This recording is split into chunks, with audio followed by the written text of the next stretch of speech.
하나님의 말씀 사도행전 2장입니다. 2장 47절인데 43절부터 읽겠습니다. 함께 읽겠습니다. 사람마다 두려워하는데 사도들로 말미암아 기사와 표적이 많이 나타나니 믿는 사람들이 다 함께 있어 모든 물건을 서로 통용하고 또 재산과 소유를 팔아 각 사람의 필요를 따라 나눠주며 날마다 마음을 같이하여 성전에 모이기를 힘쓰고 집에서 떡을 떼며 기쁨과 순전한 마음으로 음식을 먹고 하나님을 찬미하며 또 온 백성에게 칭송을 받으니 주께서 구원받는 사람을 날마다 더하게 하시니라. 아멘. 47절 한번 더 읽겠습니다. 하나님을 찬미하며 또 온 백성에게 칭송을 받으니 주께서 구원받는 사람을 날마다 더하게 하시니라. 아멘. 오늘 주요 단어는 찬미, 칭송, 그리고 구원, 이렇게 얘기할 수 있겠죠. 더하다. 그러니까 성령 공동체의 모습을 이제 오늘 본문이 우리에게 들려주고 있잖아요. 사도들을 통해서 표적과 기사가 나타납니다. 하나님의 역사가 사도들을 통해서 나타나는 거죠. 성령께서 사도들을 통하여서 하나님이 누구신지를 보여주는 거예요. 병자가 낫고 죽은 자가 살아나고 이런 일들이 막 일어나는 거죠.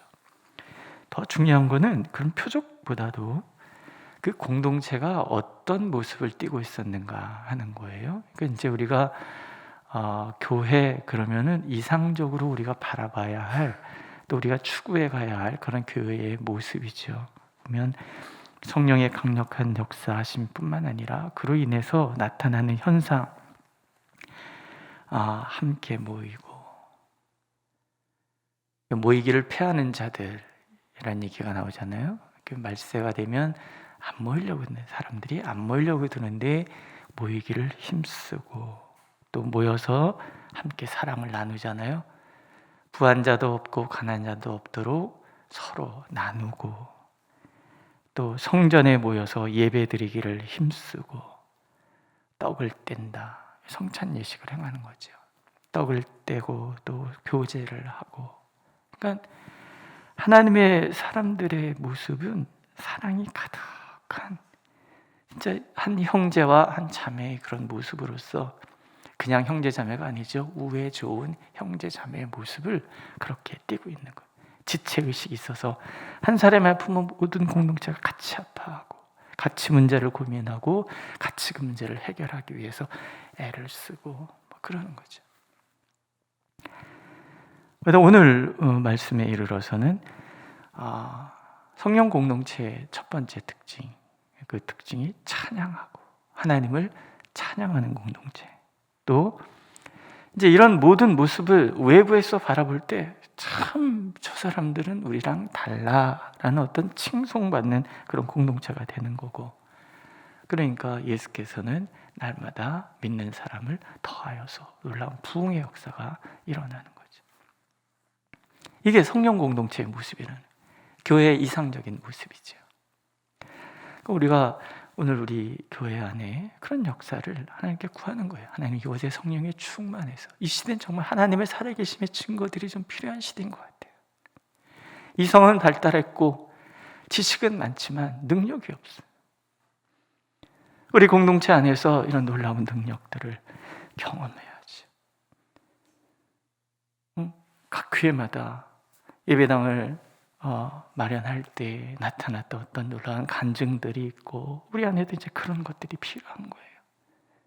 하나님이 역사하셔서 우리를 인도해 주시고, 또 우리의 삶 속에서 날마다 하나님의 역사를 서로 간증하는 이런 일들이 일어나는 거죠. 그럴 때 하나님은 사람들로 하여금 이곳을 칭송하도록 만들어 주시는 거예요. 제일 중요한 건 뭐예요? 우리 안에 서로 사랑하는 거죠. 서로 사랑하는 거. 서로에게 관심을 두고 혹여 누군가가 잊혀지지는 않는지, 특히 오래 아프신 분들, 어려움을 겪는 사람들, 처음에야 관심이 있지만 시간이 지날수록 바쁘니까 잊어버리잖아요. 관심이 없어서가 아니라 너무 바쁘니까 잊어버리는 거죠. 그래서 한 번씩 돌아보고, 한 번씩 전화해보고, 한 번씩 안부 묻고, 그래서 함께 또 기도하고, 뭐 재물을 나누고 이러는 거 못한다 그래도 마음은 나눌 수 있지 않겠습니까? 이런 모습들을 우리가 거기에 가면 정말 사랑이 많아, 이런 이야기를 듣는 공동체를 만들어가는 거죠. 오늘 말씀으로 돌아와서 보면 첫 번째, 하나님을 향한 찬미가 나오죠. 제가 대학 다닐 때 합창단을 했거든요. 그럼 이제 순회 예배를 가면 이제 남성 파트, 여성 파트, 춤창이 중간에 한 번씩 들어가요. 이렇게 옷도 갈아입고 막 이럴 시간이 필요하니까. 그러면 그때 불렀던 남성 중창곡 중에서 우리의 찬양의 힘, 이런 노래가 있어요.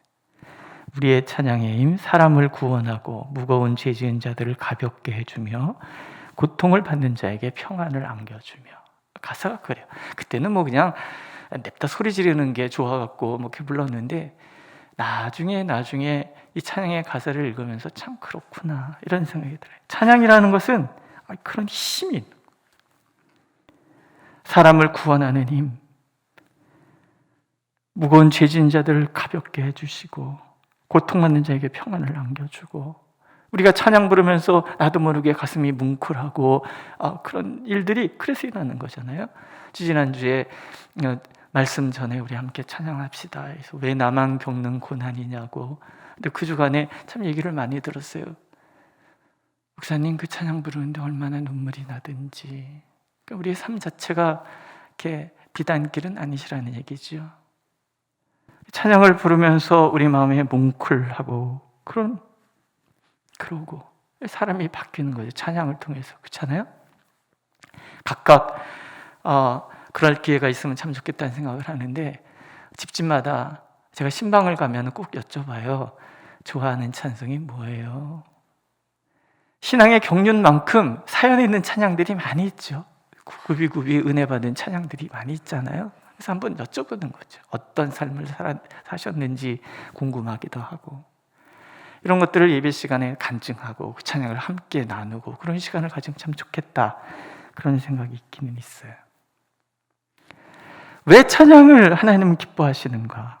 이사야 선지자를 통해서 이런 말씀 들려주시죠. 이 백성은 내가 나를 위하여 지었나니 나를 찬송하게 하려 함이라. 또 시편 22편 3절은 이스라엘 찬송 중에 계시는 주여, 주는 거룩하시니이다, 이런 말씀을 하세요. 하나님이 우리를 창조하신 이유, 찬송하기 위함, 하나님을 찬양하기 위해서.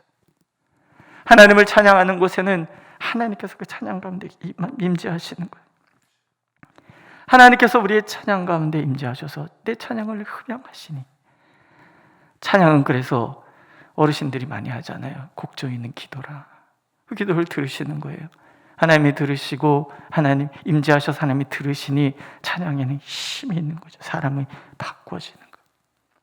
교회가 새로워질 때마다 제일 먼저 일어난 현상이 찬양하는 거예요. 다윗이 예루살렘에 성전을 세우고, 그렇잖아요. 거기 성막을 그쪽으로 법궤를 옮기고 그 예배 중심지로 삼았을 때 제일 먼저 한 일도 찬양하는 거. 아삽이라는 사람, 이런 전문 찬양인들이 등용이 되어서 수없이 많은 찬양들을 만들고, 본인도 직접 찬양을 만들고 찬양하는.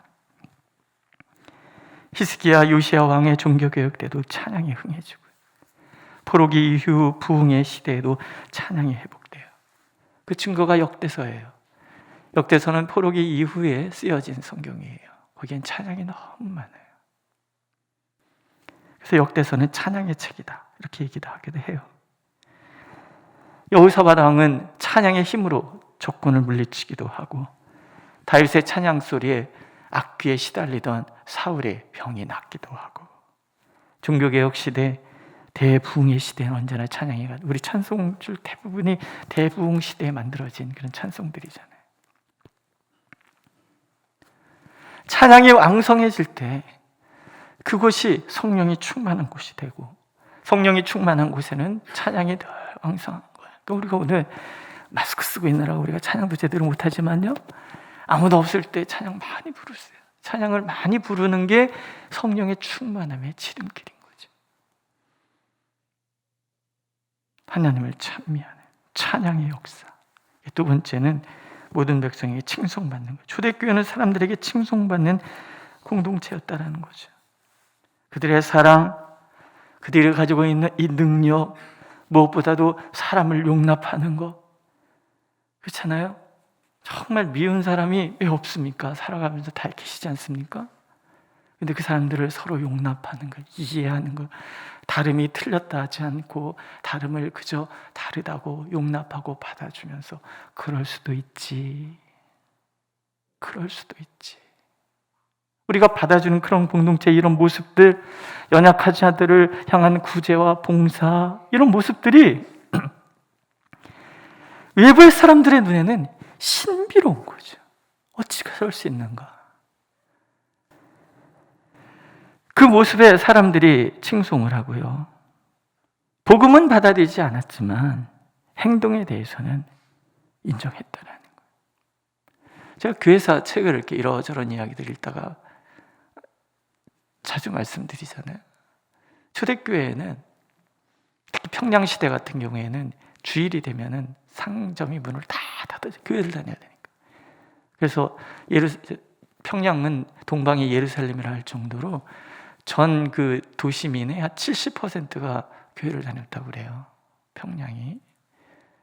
근데 그때 그 가게를 운영하는 사람들이 그 가서 물건을 떼오잖아요. 외상으로 떼오잖아요.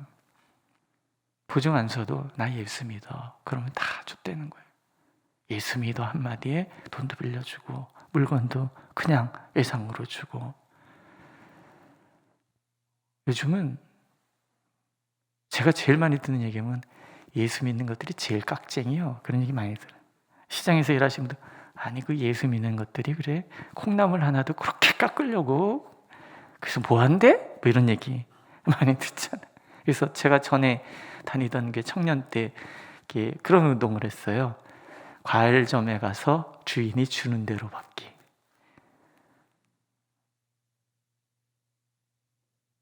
어쩌면 우리의 삶 자체가 우리끼리는 중요하지 않아요. 외부 사람들이 우리 교회를 어떻게 보느냐가 중요한 거예요. 외부 사람들이 예수 믿는 나를 어찌 보느냐가 중요한 거예요. 그렇지 않습니까? 모든 사람들에게 칭송받고. 복음은 무기력한 것이 아니잖아요. 믿지 않는 사람과 우리가 다를 바가 없다 그러면 누가 예수 믿겠습니까? 다른 거죠. 뭔가 힘이 있는 거예요. 저 사람들은 이해할 수 없는 어떤 신비로운 힘이 있어. 사람들이 할 수 없는 삶, 사람들로서는 이룰 수 없는 어떤 성품의 변화 일어나야 돼요. 우리 장로님이라 그러면 세상 사람들이 봐도 와, 저분은 장로님이시래. 저분은 권사님이시래. 세상에 저분은 그렇지 어느 교회 집사님이시래. 역시 이런 얘기를 우리가 들어야 되는 거죠. 요즘 목사님들이 이렇게 뭐 로만 컬러로 해서 이렇게 목사님 옷 그런 거 입고 다니잖아요. 우리가 김 목사님 저랑 신학교 다닐 때 우리 예비학 교수님이 맨날 그 얘기했어요. 그거 다 입혀야 된다고. 그래야지 행동거지를 똑바로 한다고. 근데 뭐 옷만 입은다고 행동거지가 똑바로 하시나요? 그래서 가끔 저는 이렇게 제가 개량 한복 좋아하잖아요. 한복 자주 입고 다니잖아요. 그럼 십자가를 이렇게 걸고 다니려고 하는데 혹여 그래서 내 행동이 역시 목사님이야 이러면 좋은데 저게 목사야? 이러면 또 곤란하잖아요. 되게 조심스럽고. 하지만 우리가 사람들 앞에 보여지는 이런 모습들이 예수 믿는 사람들은 뭔가 다르구나 이런 칭송이 이게 뭐 위선자가 되라는 얘기는 절대 아닙니다. 우리가 늘 하나님 앞에 나를 세우고 성령께서 나를 지배하도록 만들어서 나도 모르는 사이에 내 안에서 나오는 나의 성품이 성령의 소욕을 따라가는 성품으로 바뀌어가는 거죠. 그래서 저는 그 기도를 많이 합니다. 예수 마음의 사랑이여 제 마음을 불사르소서. 내 마음은 다 사라지고 예수 그리스도의 인격이 내 안에 맺어가는 거죠. 그래서 베드로후서에서는 신의 성품에 참여하는 자라고 그래요. 갈라디아에서는 성령의 열매. 그러니까 우리의 삶이 이 성령 하나님의 인격과 또 그 성품이 맺어지는 그런 삶으로 내가 바뀌어가는 거예요. 정과 욕심을 십자가에 다 못 박아버린 그런 자의 삶의 모습, 그 사람들이 보면서 칭송할 수밖에 없는 거죠. 그러면 하나님께서 하시는 일이 있는 거예요. 믿는 자의 수가 더하다. 부흥 얘기 많이 하지만 부흥하지 않고 싶은 교회가 어디 있겠습니까? 진정한 부흥을 원한다 하면 제가 말씀을 보니까 다른 게 아닌 것 같아요. 우리가 찬양하는 예배 공동체가 되고 하나님이 모든 것에 우선이 되는 거죠. 하나님을 기쁘시게 하고 하나님을 찬양하는 일에 우리의 모든 것에 우선이 되고, 그 다음에 그 하나님 안에서 내재되어 있는 성령의 이끌림을 받아 우리의 삶 자체가 세상과 다른 그런 삶, 무엇보다도 사랑하는 거죠. 그러면 하나님께서 하시는 일은 우리 교회가 날마다 믿는 자의 수가 더해가는 거예요. 곧 교회의 위기는 옛사람을 벗어 던지지 못하는 우리의 위기인 거죠. 오늘도 하나님 앞에서 우리가 어떤 삶을 살고 있는지 하나님은 돌아보기를 원하십니다. 정녕 이 교회가 우리 교회 이름처럼 오직 예수 그리스도께서 으뜸이 되시고 그분이 원하시는 것이 우리의 삶의 목표가 되는 그런 삶, 우리의 행동이나 우리 성품이나 모두가 성령에 이끌림 받는 그런 삶을 살아내는 그런 교회와 성도들이 되기를 하나님은 원하고 계십니다. 기도하겠습니다. 초대교회는 사람들이 두려워했다고 했습니다. 하나님, 우리 안에 그런 성령의 놀라운 역사가 가득하게 하여 주시옵소서. 믿는 사람들이 모여서 서로 사랑하고 연약함을 서로 감싸 안으며 그렇게 필요를 채워주는 아름다운 공동체, 우리가 이룰 수 있도록 하나님 허락하여 주시고, 우리가 모이기를 힘쓰고 하나님을 찬양하는 것들이 이곳에 끊이지 않도록 그런 예배 공동체가 되게 하여 주시옵소서. 세상 사람들이 보기에도 우리가 참으로 하나님의 아들이요 딸이구나 그렇게 인정받을 수 있는 그런 우리의 삶을 우리 안에 계신 성령이여 그렇게 우리를 바꾸어 주시옵소서. 우리의 입술의 모든 말을 주장하시고 우리의 마음의 넓이를 더하여 주시고, 그래서 우리의 걸음걸음이 하나님의 영광을 드러내는 걸음되도록 인도하여 주시옵소서. 부흥의 시대가 끝났다고 하는데 사실은 우리의 마음에 하나님 닮지 못하는 연약함 때문인 줄로 믿사오니 그렇게 우리를 사로잡아 주시고 우리를 새롭게 하여 주시옵소서. 이곳에 그래서 주님을 향한 찬미가 가득할 수 있도록 은총을 베풀어 주옵소서. 예수님의 이름으로 기도드렸습니다. 아멘. 하늘에 계신 우리 아버지의 이름을 거룩하게 하시며 아버지의 나라가 오게 하시며 아버지의 뜻이 하늘에서와 같이 땅에서도 이루어지게 하소서. 오늘 우리에게 일용할 양식을 주시고 우리가 우리에게 잘못한 사람을 용서하여 준 것 같이 우리 죄를 용서하여 주시고 우리를 시험에 빠지지 않게 하시고 악에서 구하소서. 나라와 권능과 영광이 영원히 아버지의 것입니다. 아멘.